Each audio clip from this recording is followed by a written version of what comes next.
Hello everyone, welcome to Akhil Priya classes. और आज हम करने जा रहे हैं one of the chapter of grade 8 chemical effects of electric current.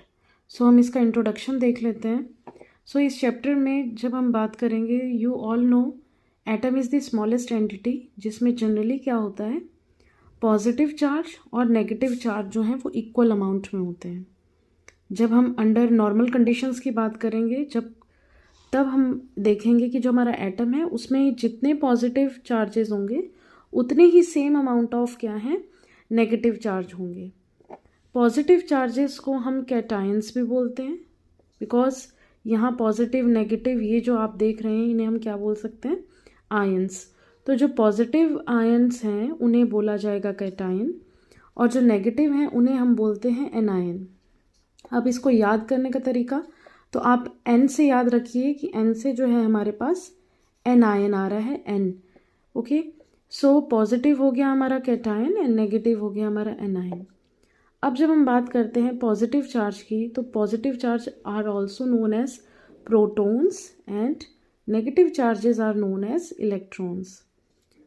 Positive charge जो होते हैं वो क्या होते हैं, हैवी होते हैं। जब भी कभी चार्जेस मूव करते हैं तो ये क्या होते हैं, हैवी होने के कारण ये फिक्स रहते हैं।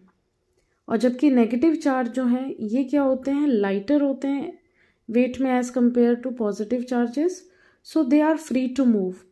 तो जब भी कभी अगर हम कोई भी चार्जिंग करते हैं तो हमारा जो भी ट्रांसफ़र होता है charges from one body to another body, वो क्या होता है, हमेशा नेगेटिव चार्ज, क्योंकि वो लाइटर होता है and they are free to move.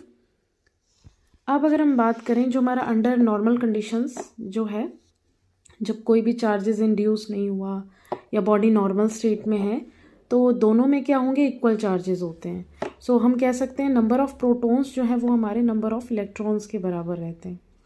But जैसे ही हमने क्या किया, आपने वन ऑफ द चैप्टर में पढ़ा है कि चार्जिंग बाय रबिंग, राइट। तो जब हम चार्ज करते हैं, जैसे हमने ग्लास रॉड को चार्ज किया, रब किया हमने सिल्क रॉड से, तो जब हम सिल्क रॉड से रब करते हैं तो सिल्क रॉड में क्या आ जाता है, हमारा ग्लास रॉड है उसमें क्या है, सम ऑफ द इलेक्ट्रॉन जो है वो किस में शिफ्ट हो जाएंगे, वो ट्रांसफ़र हो जाएंगे सिल्क रॉड में। तो जो हमारा ग्लास रॉड है, क्योंकि उसने इलेक्ट्रॉन्स जो हैं, क्योंकि रबिंग हो रही थी तो वो सिल्क क्लॉथ में ट्रांसफ़र हो गए, तो हमारा ग्लास रॉड जो हो जाएगा वो क्या हो जाएगा, पॉजिटिव अमाउंट जो चार्जेस हैं उसमें ज़्यादा हो जाएंगे, तो हम कह सकते हैं पॉजिटिवली चार्ज बॉडी हो गई वो। वेयर एज जो सिल्क होगा वो क्या हो जाएगा, नेगेटिव चार्ज हो जाएगा, क्योंकि उसमें क्या है, इलेक्ट्रॉन्स जो हैं वो ज़्यादा आ गए। इनके खुद के भी थे positive negative, but here electrons जो है यहाँ ट्रांसफ़र होने की वजह से सिल्क क्लॉथ जो है वो क्या हो जाएगा, नेगेटिव चार्ज ज़्यादा हो जाएगा। लेकिन अगर हम बात करें नॉर्मल कंडीशन की, तो जब कोई भी रबिंग नहीं है, कोई चार्जेस इंड्यूस नहीं हो रहे, एक बॉडी के पास जो है नॉर्मली रखी है उसके पास कोई भी अदर चार्ज बॉडी नहीं आ रही, तो नंबर ऑफ प्रोटॉन्स जो है नंबर ऑफ इलेक्ट्रॉन्स के बराबर होंगे। इस कंडीशन में हम ये कह सकते हैं कि जो बॉडी है या ऑब्जेक्ट है वो किस पोजीशन में है, वो न्यूट्रल है। और न्यूट्रल होने की वजह से हम क्या कहेंगे कि न्यूट्रॉन्स जो होंगे, न्यूट्रॉन हमारे क्या होते हैं जिसमें कोई चार्जेस नहीं, तो उस स्टेट में बॉडी जो है वो क्या है, न्यूट्रल होगी, क्योंकि ये दोनों बराबर होंगे। अब अगर हम बात करें कि यहाँ पर जो इलेक्ट्रॉन है हमेशा जो है, क्योंकि लाइटर हैं और वो फ्रीली मूव करते हैं, तो यहाँ ग्लास रॉड से जो है हमारा इलेक्ट्रॉन वो ट्रांसफ़र हो गया था सिल्क क्लॉथ में।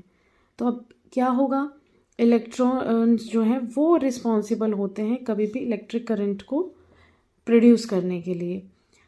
अब जब कभी भी हमारा जो करंट है वो अगर प्रोड्यूस हो रहा है, तो उसके लिए कुछ कंडीशंस हैं जो ज़रूरी हैं। तो वो कंडीशंस जो ज़रूरी हैं for the flow of current, सबसे पहले तो हमारे पास क्या होना चाहिए, क्लोज सर्किट होना चाहिए, या हम ये कहें अनब्रोकन सर्किट होना चाहिए। अनब्रोकन या क्लोज सर्किट हो, ताकि जो हमारा कनेक्शन है वो प्रॉपर होना चाहिए पूरा, तभी सर्किट बना, और वो क्लोज होना चाहिए, तो ताकि वो जो इलेक्ट्रॉन है वो मूव करते रहें। दूसरी चीज़, इलेक्ट्रॉन जो है कॉन्टिन्यूसली मूव करते रहें, इसके लिए क्या चाहिए, ड्राइविंग फोर्स, ताकि एक इलेक्ट्रॉन जो है अगर वो हमारे किसी कंडक्टर से मूव कर रहा है तो उस इलेक्ट्रॉन को कोई ना कोई पीछे से जो है ड्राइविंग फोर्स ऐसे पुश करता रहे ताकि वो एक पूरा जो सर्किट है उसको कंप्लीट कर सके। So that is driving force. यहाँ इसी को हम इलेक्ट्रोमोटिव फोर्स भी बोलते हैं।